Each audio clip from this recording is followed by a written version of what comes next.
वक्फ कानून पर तत्काल रोक से सुप्रीम कोर्ट का इनकार। केंद्र सरकार से पूछा, क्या हिंदू धार्मिक ट्रस्टों में मुस्लिमों को जगह देंगे। केंद्र सरकार के वक्फ संशोधन कानून के खिलाफ सुप्रीम कोर्ट में बुधवार को 2 घंटे सुनवाई हुई। इस कानून के खिलाफ 100 से ज्यादा याचिकाएं लगाई गई हैं। सुप्रीम कोर्ट ने इन पर केंद्र से जवाब मांगा है, लेकिन कोर्ट ने कानून के लागू होने पर तत्काल रोक नहीं लगाई है। वक्फ कानून पर तत्काल रोक से सुप्रीम कोर्ट का इनकार।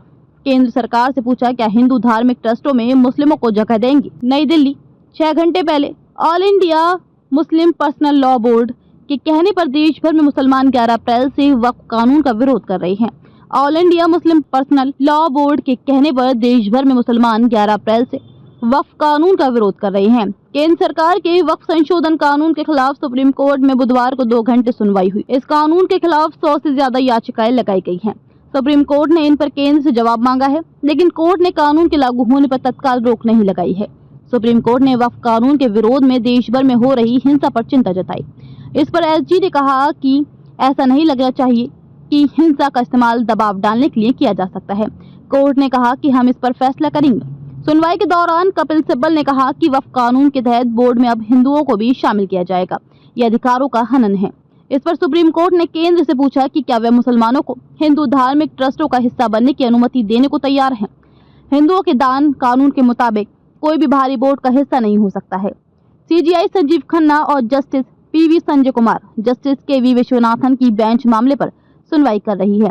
केंद्र की ओर से solicitor general SG Tushar Mehta पैरवी कर रहे हैं। वही कानून के खिलाफ कपिल सिब्बल, राजीव धवन, अभिषेक मनु सिंघवी, सीयू सिंह दलीलें रख रहे हैं।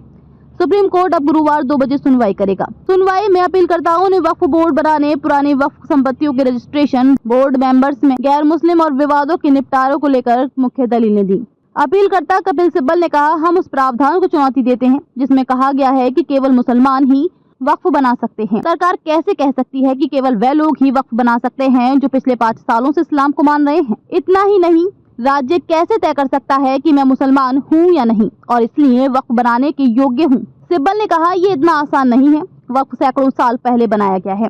अब ये 300 साल पुरानी संपत्ति की वक्फ डीड मांगेंगे, यहाँ समस्या है। केंद्र की ओर से एसजी तुषार मेहता ने कहा कि वक्फ का रजिस्ट्रेशन हमेशा अनिवार्य रहेगा। 1995 के कानून में भी ये जरूरी था। सिब्बल साहब कह रहे हैं कि मुतवल्ली को जेल जाना पड़ेगा। अगर वक्फ का रजिस्ट्रेशन नहीं हुआ तो वह जेल जाएगा। ये 1995 से है। सुप्रीम कोर्ट ने कहा, अंग्रेजों से पहले वक्फ रजिस्ट्रेशन नहीं होता था। कई मस्जिदें 13वीं 14वीं सदी की हैं, जिनके पास रजिस्ट्रेशन सेल डीड नहीं होगी। ऐसी संपत्तियों को कैसे रजिस्टर करेंगे? उनके पास क्या दस्तावेज होंगे? वक्फ बाय यूजर मान्य किया गया है। अगर आप इसे खत्म करते हैं तो समस्या होगी। सिब्बल ने कहा, केवल मुस्लिम ही बोर्ड का हिस्सा हो सकते थे, अब हिंदू भी इसका हिस्सा होंगे। ये अधिकारों का हनन है। आर्टिकल 26 कहता है कि सभी मेंबर्स मुस्लिम होंगे। यहाँ 22 में से 10 मुस्लिम हैं। सुनवाई के दौरान चीफ जस्टिस और एसजी के बीच तीखी बहस हुई। चीफ जस्टिस ने वक्फ बोर्ड में गैर मुस्लिमों को शामिल करने के तर्क पर सवाल उठाया। कोर्ट ने पूछा कि क्या सरकार हिंदू धार्मिक बोर्ड में किसी मुस्लिम को शामिल करेगी। मेहता ने कहा कि वक्फ परिषद में पदेन सदस्यों के अलावा 2 से ज्यादा गैर मुस्लिम सदस्य नहीं होंगे। इस पर बेंच ने कहा, नए एक्ट में वक्फ परिषद से 22 सदस्यों में से 8 मुस्लिम होंगे। इसमें 2 ऐसे जज हो सकते हैं जो मुस्लिम ना हो। ऐसे में बहुमत गैर मुस्लिमों का होगा। इससे संस्था का धार्मिक चरित्र कैसे बचेगा। कल जो है अदर साइड की सुनवाई के बाद कुछ न कुछ इंटरिम ऑर्डर पास होने की उम्मीद है।